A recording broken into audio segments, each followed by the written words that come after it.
los apóstoles le dijeron al Señor, aumentanos la fe.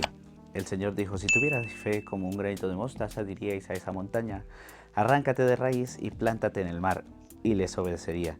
¿Quién de vosotros, si tiene un criado labrando o pastoreando, le dice, cuando vuelve del campo, enseguida ven y ponte a la mesa?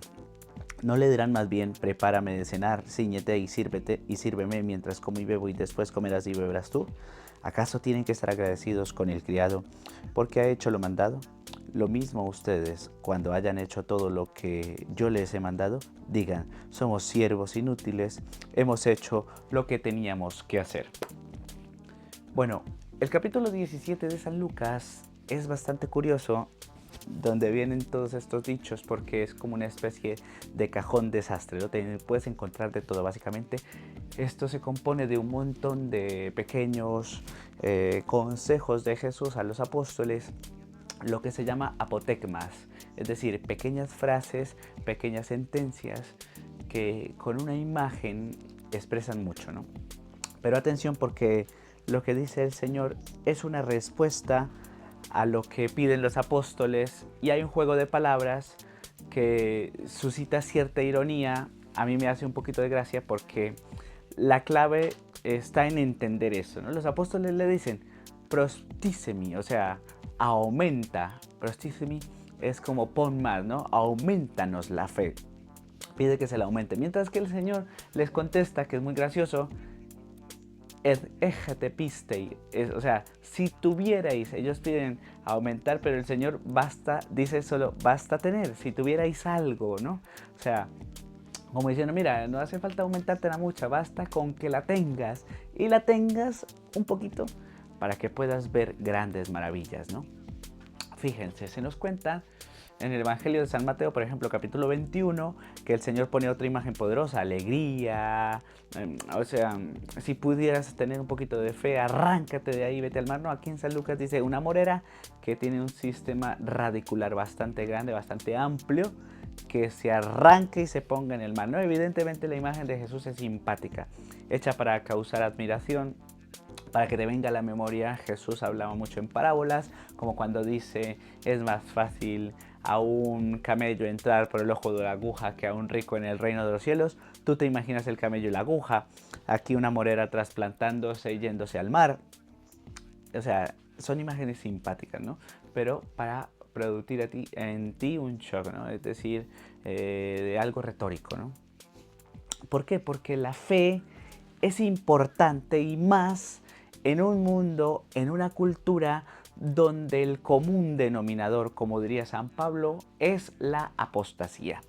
Porque durante siglos el problema del mundo es que la fe no estaba viva y podías creer pero no practicar. Después, cuando la fe era puesta en riesgo por la ideología y entonces venía un enemigo peor que una fe muerta, que es la herejía. Cuando la fe ya directamente la cortas, la amputas, la haces a tu medida, la haces pasar por el filtro de tu razón, entonces ya es herejía, ¿no?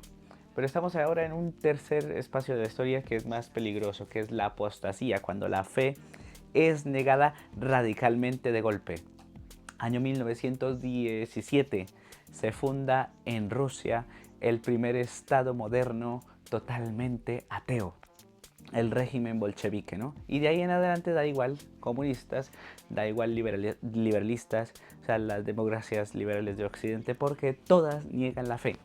Cuando la democracia parte del nihilismo, es decir, no existe nada, nihilismo, y nosotros hacemos los valores, no son mejores las democracias que otros regímenes totalitarios, porque todos rechazan total y abiertamente a Dios. Entonces, en esta cultura, el que tenga un poco de fe, como dice Jesús en el Evangelio, el eigetepisteis, o sea, aunque tengas un poquito de fe, es el que más luz tiene, porque el mundo entero está ciego y la fe es luz. Dios es autor de luz y quien tiene fe recibe la fe de Dios, pero todavía más.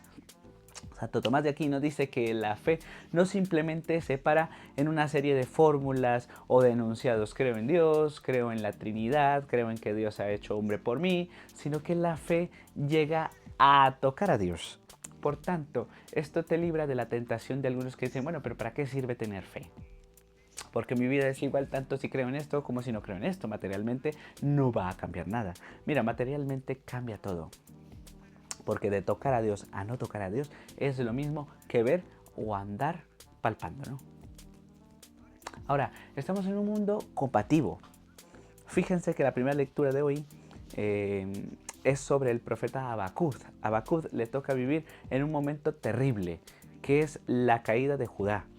Obra de días previos a la caída de Judá, ¿no? Cuando prácticamente el imperio asirio, que había terminado con Samaria y con 10 tribus del norte, cae. Cae toda la potencia del imperio asirio, ¿no? Ese imperio hacía que los judíos del sur de Jerusalén temieran muchísimo. Entonces, cuando cae el imperio asirio, ¿cómo ve la gente? ¡Ay, qué felicidad! ¡Qué bien! ¡Qué a gusto! Por fin estamos bien. Y hay una falsa complacencia, en una falsa seguridad, como sucede hoy día en Occidente. Las guerras están lejos, vivimos en la sociedad del bienestar. De hecho, viene el rey Josías, porque en Israel vive una época dorada de esplendor, prácticamente como la época de David y Salomón.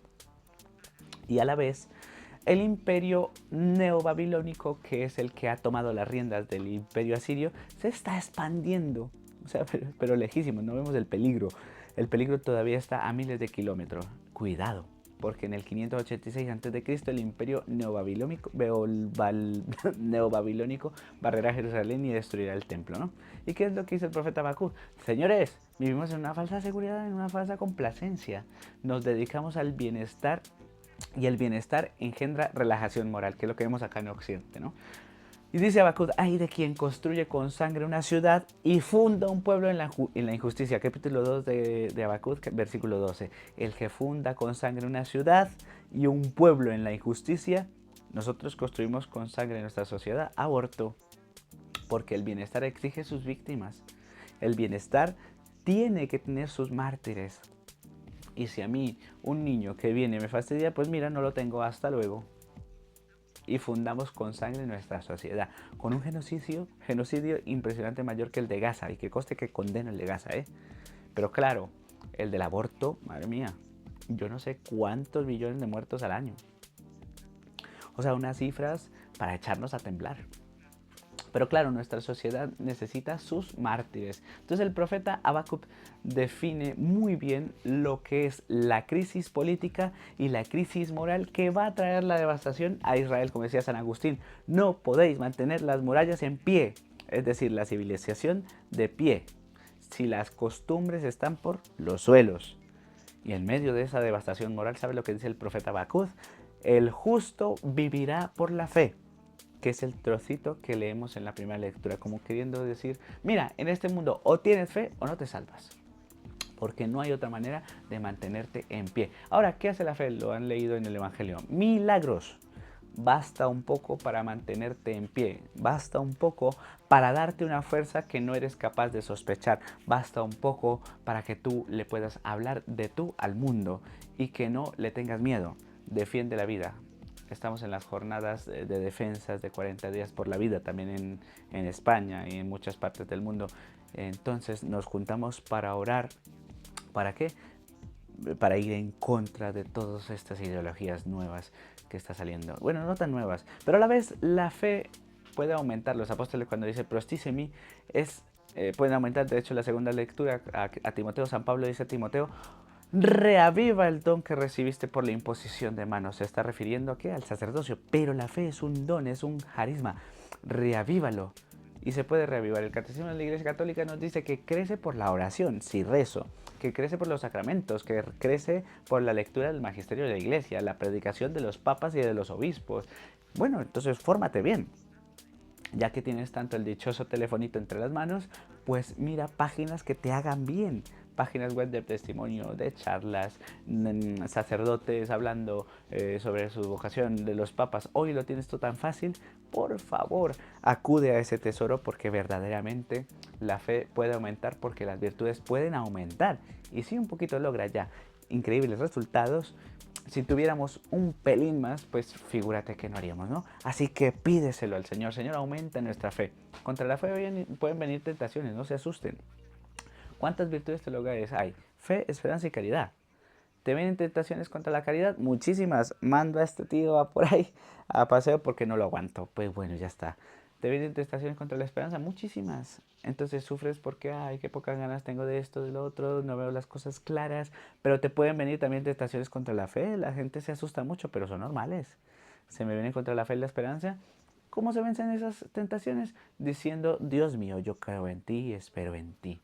Y lo repites, como le enseñó el ángel de Portugal a los pastores de Fátima.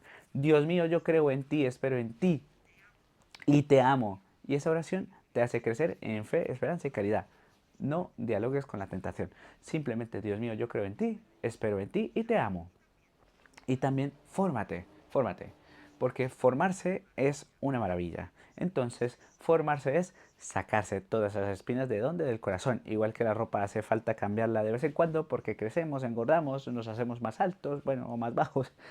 Pues también no puedo ir tirando con el mismo garaje de conocimientos que tenía como cuando era bebé.